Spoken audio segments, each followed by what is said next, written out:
Hey, what's up guys? This is Kuroda. I'm the newest producer on the Crash Bangers team, representing Dope Waves. So today I'm going to be teaching you how to sidechain your snares from all your other instruments.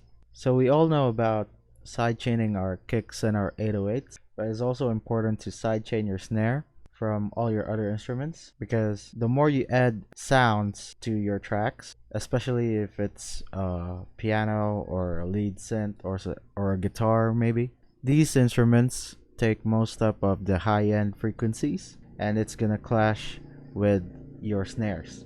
So we don't want that. We want the snare to pop out through the mix more. So here we have a beat loaded up. So I'm gonna play the beat and then I'll explain it. Let's listen to it first and I'll explain after what's going on here. So here we go.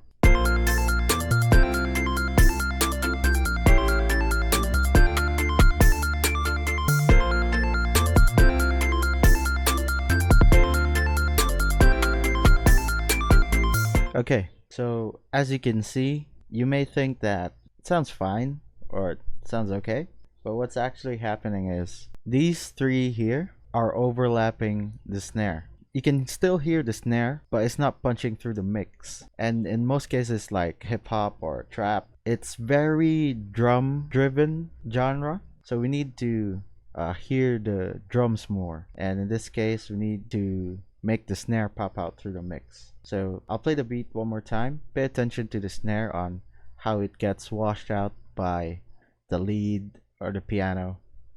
So here we go.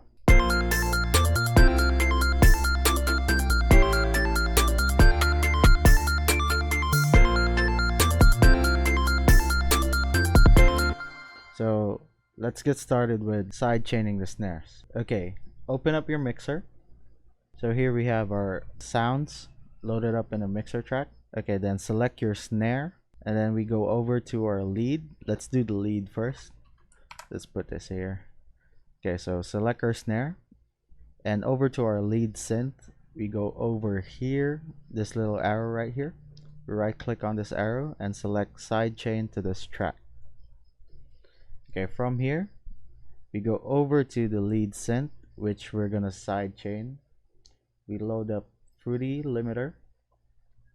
Let's maybe just detach this and stretch that out. Okay, so from here over the Fruity limiter, we don't need to touch anything on the limiter section. We head over to the compression section, and here from our compression section over here is our sidechain channels. So we right click on that, select our snare, and then we begin our sidechaining. First we need to play the beat so that we'll know where to go with the threshold. So let's play the beat.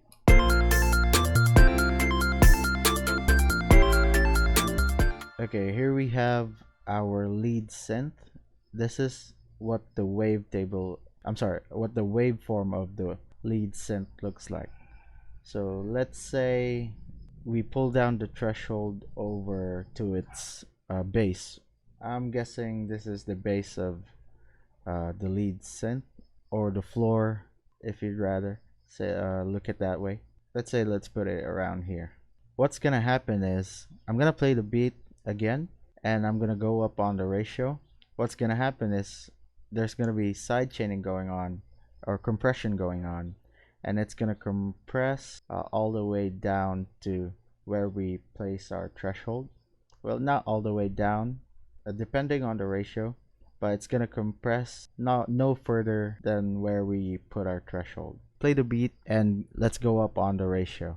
So I want you to pay attention, listen to the snare sound, and also pay attention to the visualizer here on what's going on with the compression.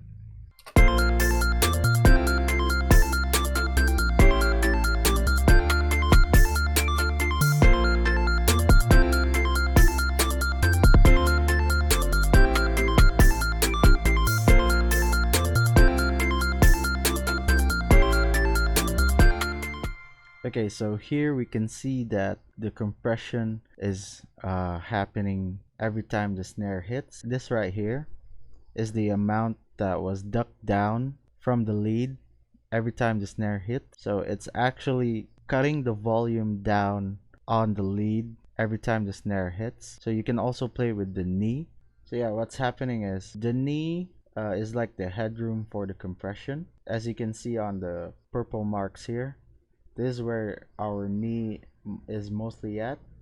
So this is the, I don't know if you can see it, but it's where the compression or where the ducking hits. It's gonna go through it, but it's not gonna go through much or past the threshold. Let's listen to the beat without the side chaining, and then let's listen to it with the side chaining.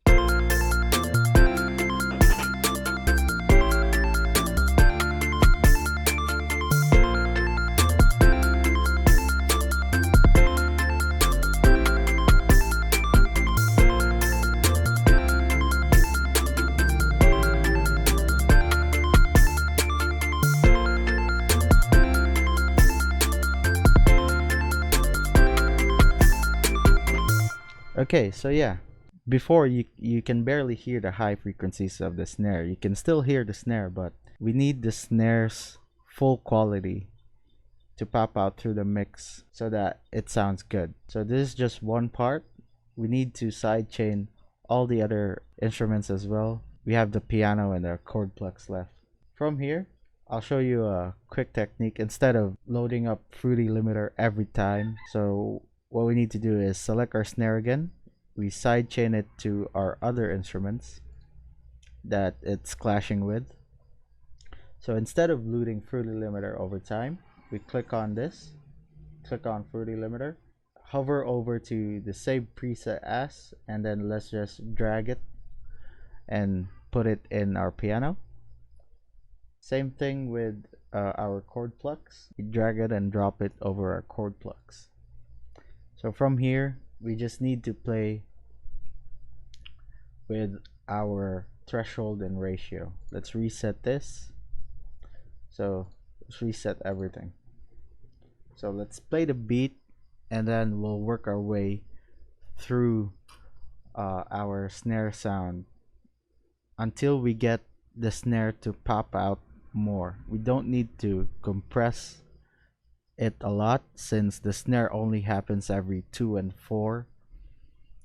So we just need to give it a little bit of room just so we can hear it through the mix. So let's go ahead and play the beat, and let's play with our knobs here.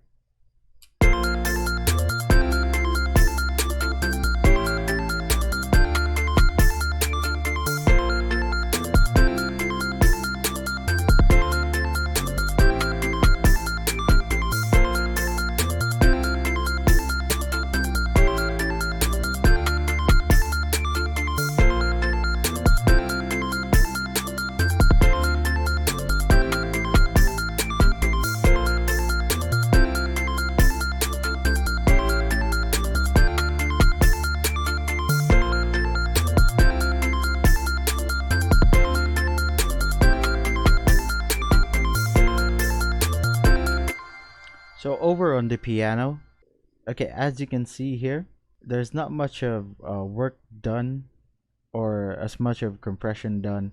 There's nothing changed on the piano since we're compressing only the tail of the piano. As you can see here, we're not compressing at the same time as the piano hits. So we're only compressing the tail on the piano, so you're not gonna hear like a lot of difference in volume on the piano since it's just compressing the tail. Let's go over to our chord pluck.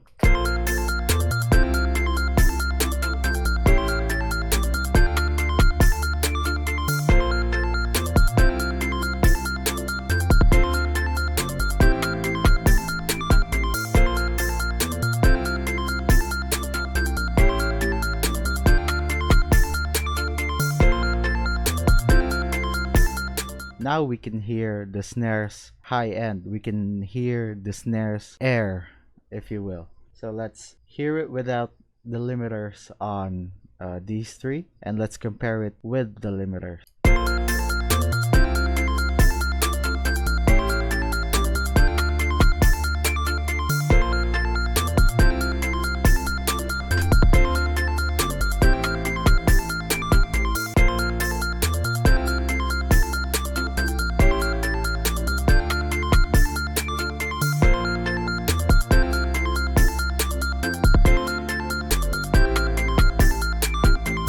And that's how you sidechain compress your snares with your other instruments. And if you want to download new sounds, head over to certifiedproducers.com for all the latest sounds that you can use on your beats. Also, if you want to work directly with us, click the link in the description below. Cheers!